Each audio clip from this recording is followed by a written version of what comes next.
and education. I think that's key to perception, that's key to recognition, that's key to attitude, and that is where communication comes in. Because as long as we keep the communication ongoing, people will remain informed, people will remain educated, and thereby the perceived social stigma should definitely be pulled down, and people should be, I mean, that will be the day when the issues are more practically discussed, and I think that's when it becomes more effective, when you actually address it as something that needs attention and what's the action to follow. That's what I mean by practicality.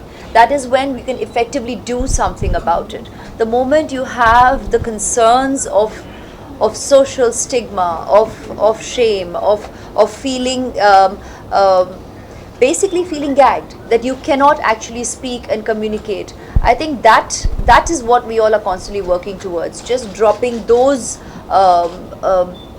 dare I say veneers. Once those barriers disappear, work becomes more effective. Have you seen a massive change or gradual change? You're speaking to people who belong to a very, very urban social culture. So from our perception, we believe that yes, there has been a huge change, but we do at the same time know it's never enough. That's not enough. There's never enough change, because like I said, while the statistics do seem large, I always look at statistics a bit skeptically, because that never is actually inclusive of genuinely every individual who exists out there on the turf.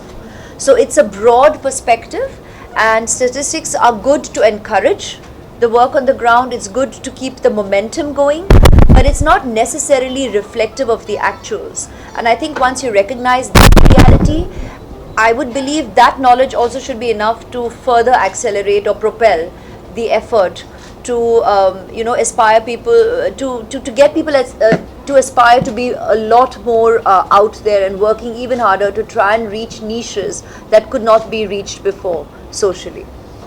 To anybody who would like to answer this question, there's along with the fact that you're physically, of course, going through a lot. The disease, obviously, everybody knows what happens.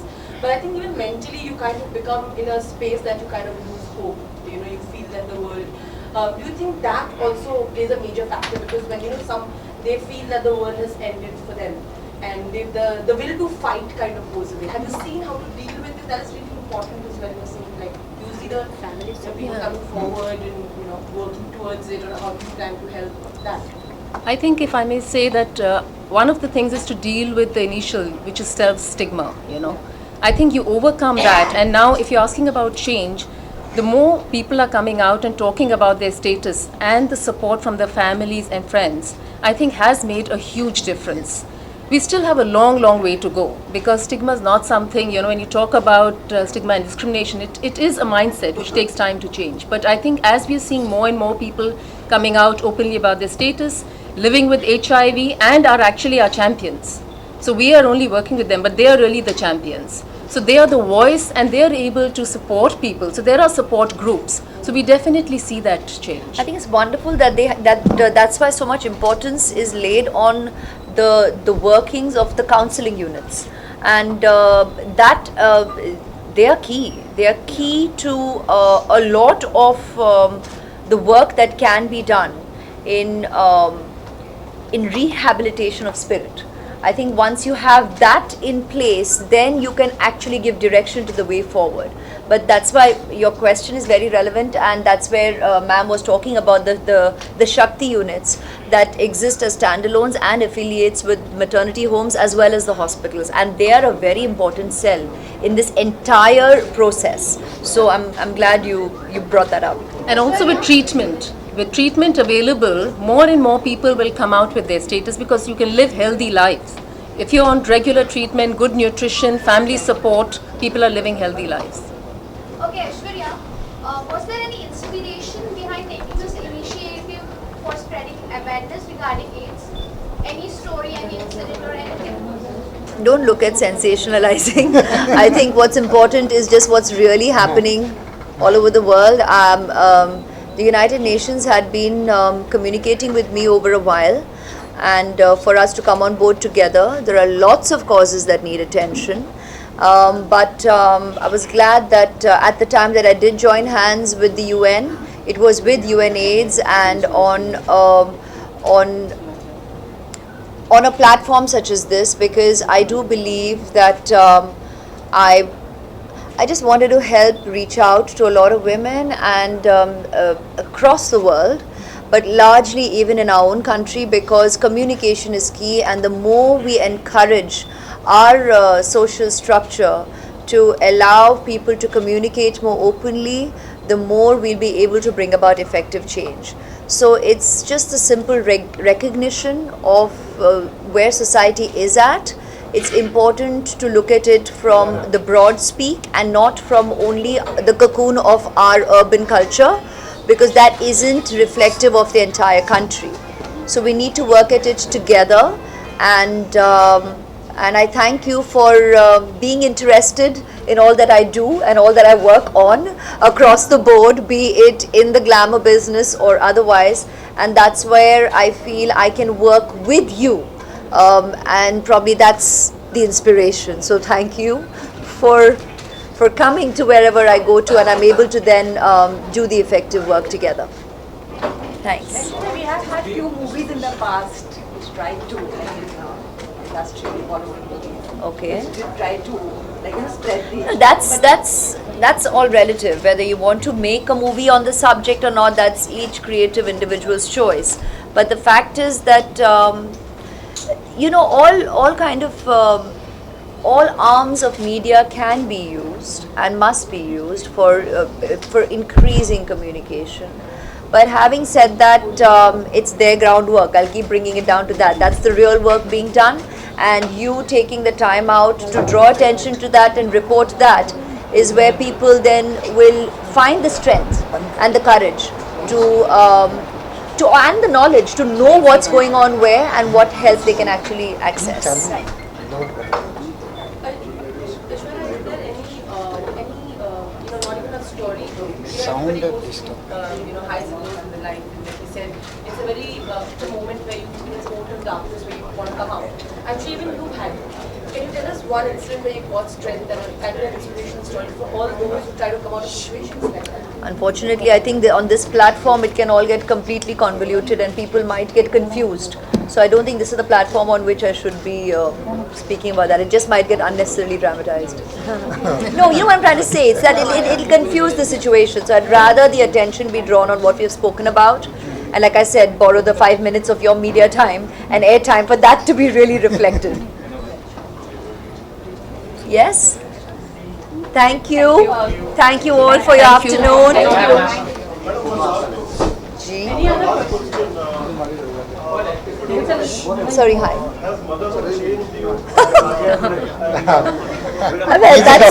I think y'all will. He is the doctor, not from me. Yeah, but that is something you will be able to comment on, having seen me over the years, and listen to me, I guess, on the media and seen my various interviews. But I think change is the only constant, no, in life. But it's but natural that any experience will contribute to you being who you are. And I'm blessed to have had the experience of motherhood. Thank you.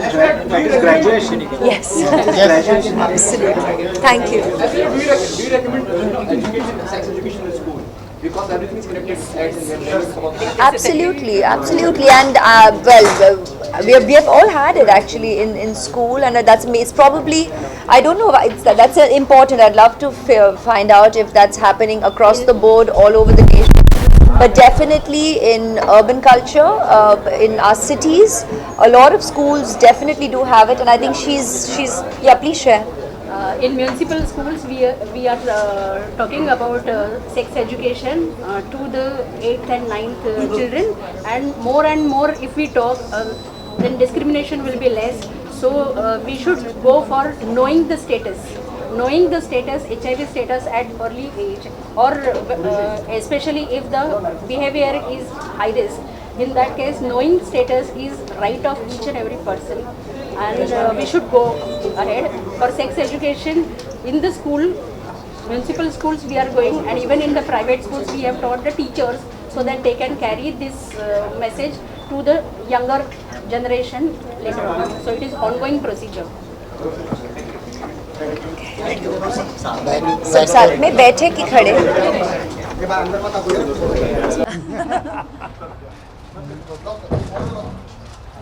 Hello.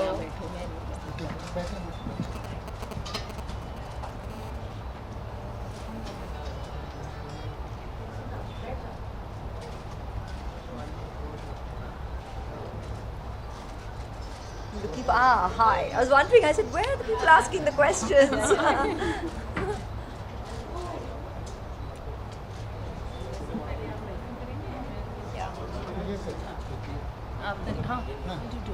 On behalf of Cooper Hospital and Hindu Hriday Samrat Barasaheb Thackeray Medical College, I welcome all of you members of the press to our brand new hospital. A gestation period for a baby is 9 months, and it took all of 9 months only for Dean Sir to get this hospital started. I think we should give him a big hand because it's the first municipal medical college which has got ready in record time. And we are really grateful that Aishwarya Rai Bachchan today as the ambassador for the prevention of parent-to-child transmission of HIV from mother to child. We are really grateful she chose our hospital to come and visit. We are glad to say she has interacted with the patients, given them her time and made them very, very happy. Some patients were positive, some patients were negative, and we are happy that this program is helping those who are negative to stay negative.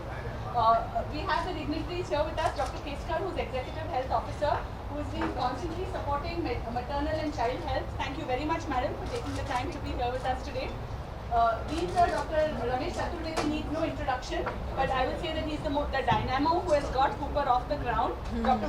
Mokrekar, who is the medical superintendent with him, Dr. Ganesh Shinde, who is the head of Department of Obstetrics and Gynecology.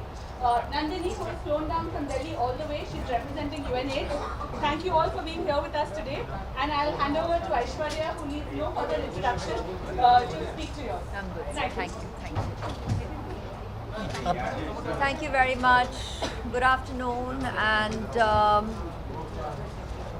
unconventionally, but yet it's. I'm very, very happy to be here, to be spending this afternoon at the hospital, at Cooper Hospital.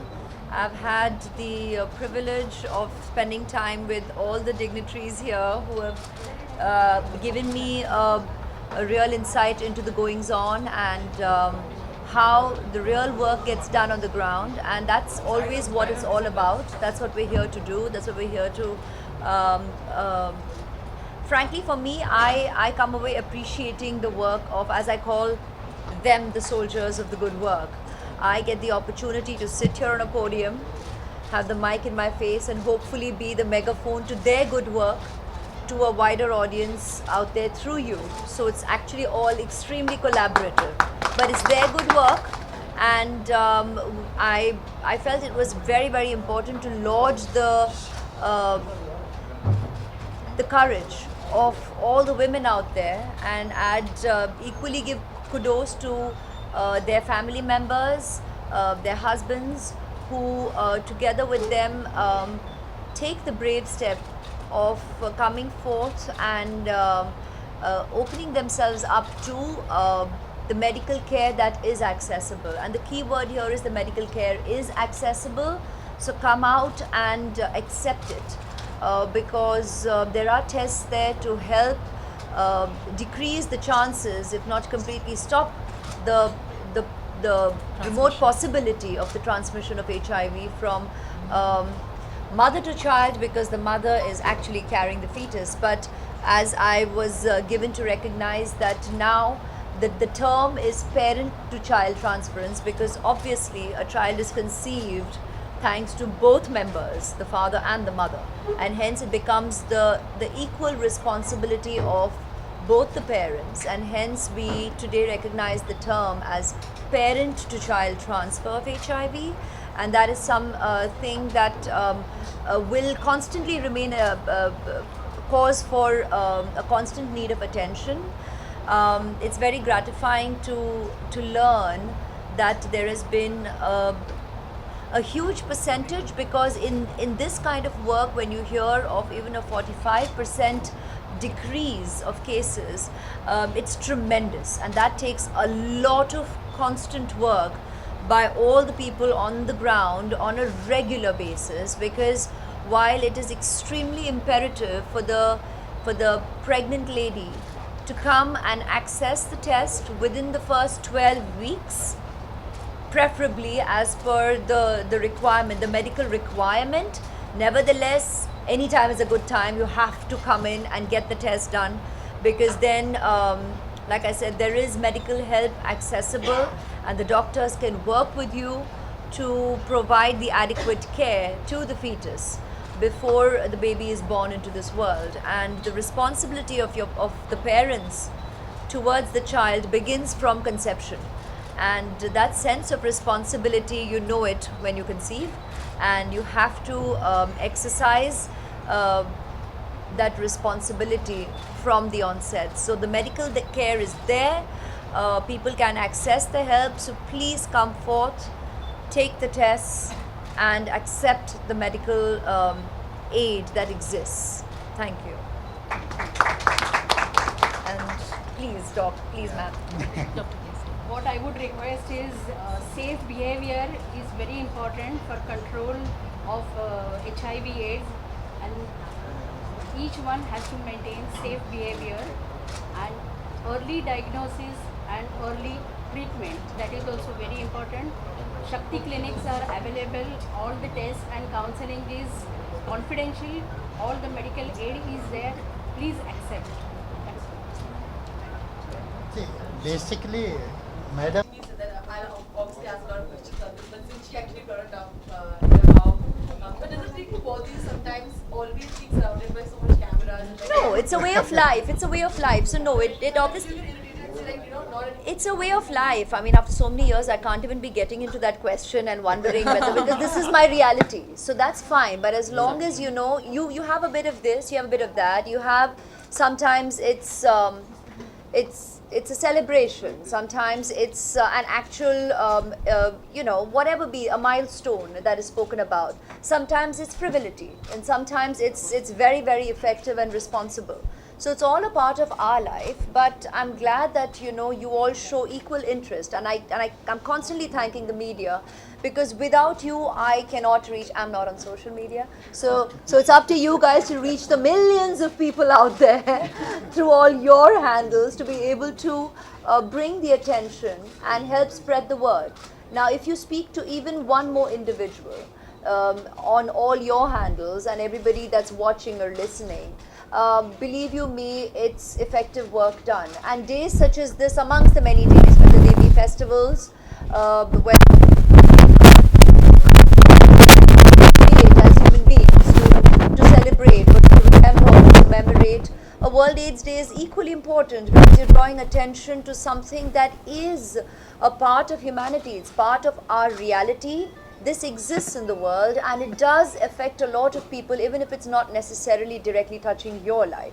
So just to talk about such an important going on in our world, it is a current affair. And once it has struck mankind, it will forever remain a current affair.